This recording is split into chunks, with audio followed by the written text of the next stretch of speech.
नमस्कार, जोहार। आज हम बात करेंगे भारतीय नाट्य कला एवं ग्रीक प्रभाव।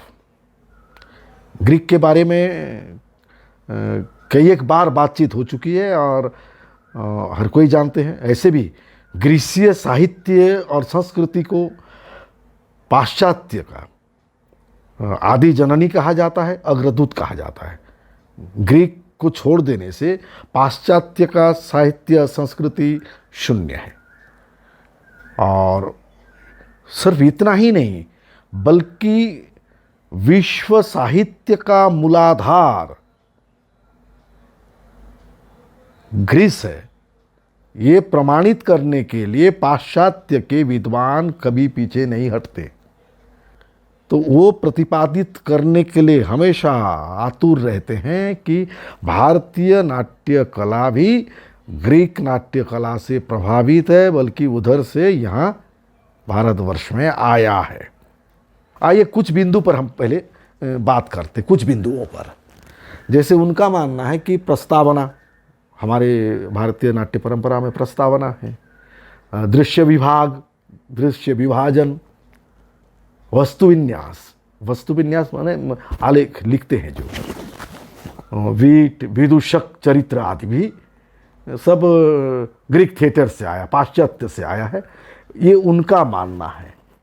ग्रीक माँ का वहाँ लेबल लगा देते हैं, वो ठप्पा लगाते हैं, जबकि ये बिल्कुल अवान्तर है, हास्यास्पद है, भित्तिहीन कह सकते हैं एकदम। ये सामान्य तर्क है। इस तरह के तर्कों को लेके आप कभी भी ये नहीं कह सकते कि ये भारतीय नाट्य कला उससे प्रभावित है। ये उनकी अज्ञता है। इसके लिए एक शब्द यवनिका, लगभग एक इस पर ज़्यादा चर्चाएं हुई हैं और इस शब्द को लेके कुछ तथ्य पाश्चात्य के लोग रखते हैं और कुछ भारत के। जैसे यवन, ये इसका अर्थ होता है पर्दा, बल्कि पृष्ठपट कह सकते हैं आप, पृष्ठपट। और यवनिका पात कहा जाता था। नाटक में जब दृश्य समाप्त होता था या नाटक खत्म हो जाने के बाद पर्दा गिरता था, तो पर्दा, और इसी शब्द को लेके सारा विवाद ग्रीक नाट्य साहित्य, ग्रीक नाट्य कला और भारतीय नाट्य कला को लेके। संस्कृत शब्द के रूप में इसका अगर हम देखें तो इसका अर्थ ही कपड़ा है।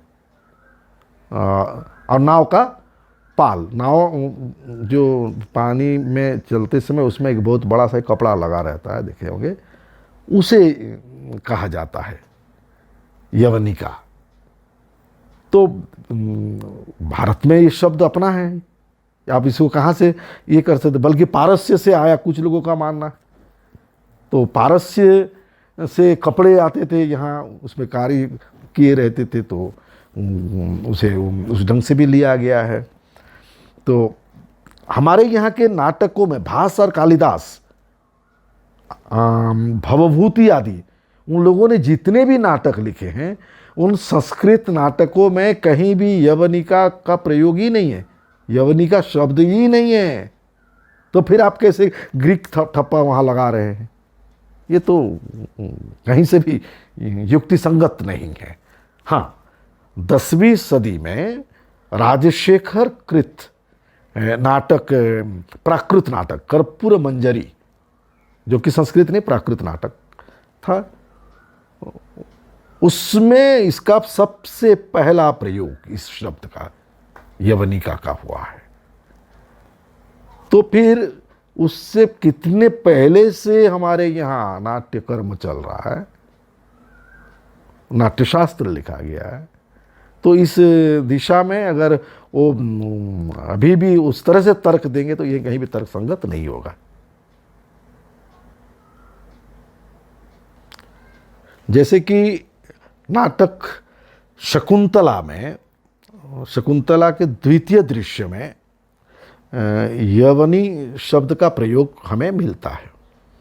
और वहाँ यवनी के लिए परिचारिकाओं को, या फिर ऐसी स्त्रियां जो छत्रधारिणी होती थी, या देहरक्षिणी, देहरक्षिणी समझ रहे हैं, बॉडीगार्ड महिलाओं का, उनके लिए ये शब्द का प्रयोग होता था, यवनी।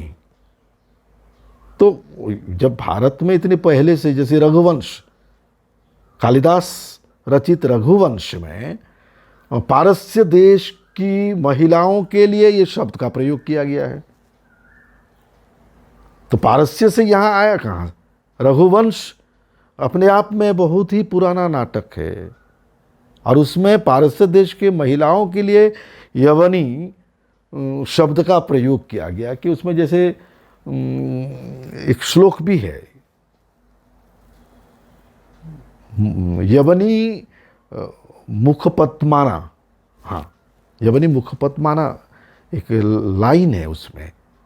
ऐसे रामायण, महाभारत, हरिवंश और ब्रह्मांड पुराण आदि में भी यवनी शब्द का प्रयोग हुआ है, जो आर्य नहीं है उन लोगों के लिए। यवन बिल्कुल। और अभी वर्तमान स्थिति में तो हमारे यहाँ जो विदेशी मुस्लिम आक्रमणकारी आए थे, उनके लिए भी यवन शब्द का प्रयोग किया गया है।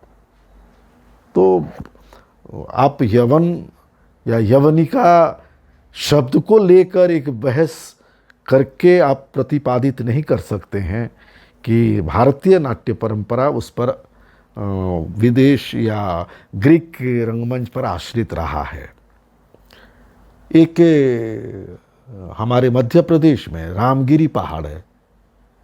रामगिरी पहाड़ में उसमें योगी मारा एक स्थान है, या सीताबेंगा।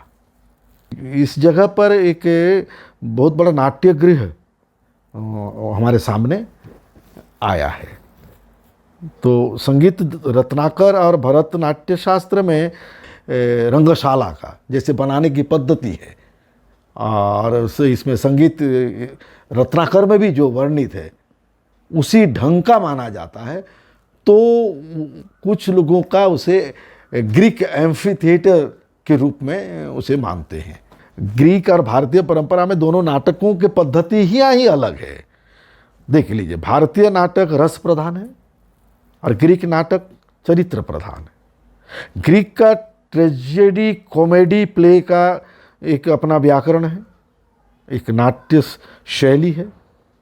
भारत में ग्रीक का ट्रेजेडी कॉमेडी का कहीं भी उसके लिए जगह नहीं है। हमारा तो चित्तानुरंजन हमारा ध्येय है, हमारा रस प्रधान है।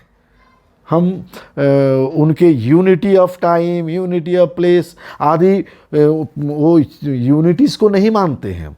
हमारे नाटकों में जो भी संस्कृत नाटक है, वो कहाँ से किस समय कितने वर्ष बाद कितने वर्ष पहले आ जाते हैं, उसका कोई स्थान काल पात्र का एक यूनिटी का के लिए जगह नहीं है।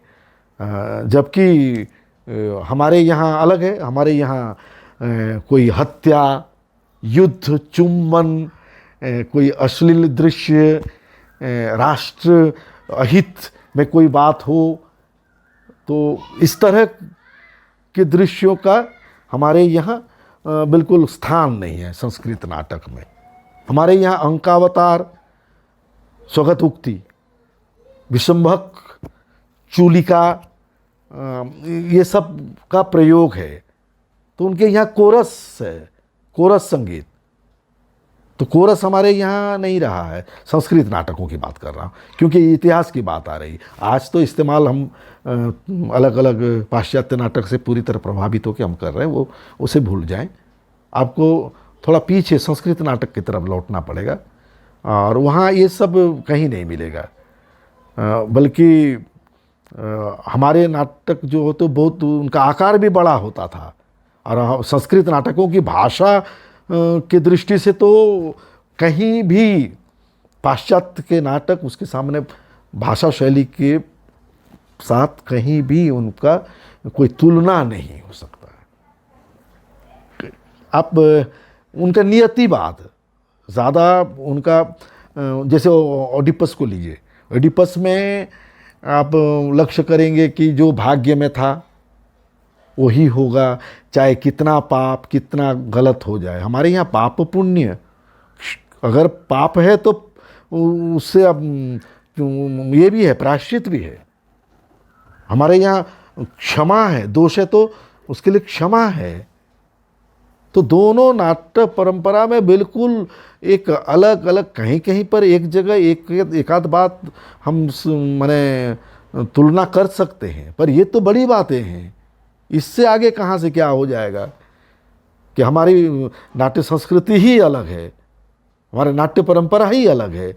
जैसे पिसेल ने बफन के बारे में कहा है, उन्होंने माना है, जो हमारे यहाँ के विदूषक चरित्र हैं।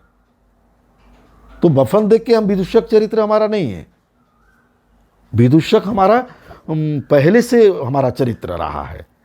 आप देखिए ना, भास को लीजिए ना, जब ग्रीक थिएटर का कहीं से भी पूरी दुनिया में उसकी उत्पत्ति के बारे में जिक्र नहीं है, उन्होंने नाटक लिखा है, तो फिर आप उसे कैसे नकार सकते हैं भास को? उनके ग्रीक के पूर्ववर्ती हैं वो, और उनका दरिद्र चारुदत्त वगैरह में नाटक में ये सब देखने को मिलेगा, सुनने को मिलेगा। खैर, जो भी कह ले, जो भी कर ले, मैं पाश्चात्य का पक्षधर नहीं हूँ, ऐसा नहीं है। पर इस स्थिति में, इस जगह पर मैं ही नहीं, हम भारत के रंगकर्मी, भारत के जो भी बाकी विद्वान हैं, वो कहीं भी वो सहमति पूरी तरह से नहीं दे सकते। हाँ, हम ये नहीं कहेंगे कि आपसे पहले, पाश्चात्य से पहले, ग्रीक थिएटर से पहले हमारा थिएटर हुआ, बल्कि बहुत सारे उदाहरण, जैसे हमने भास का जिक्र किया, तो ये सब जगह पे मिलेंगे। तो कुछ भी हो, यही है बातें ग्रीक थिएटर को लेकर और इंडियन थिएटर को लेकर। और इन्हीं शब्दों के साथ मैं आज विदाई लेता हूँ। नमस्कार, जोहार।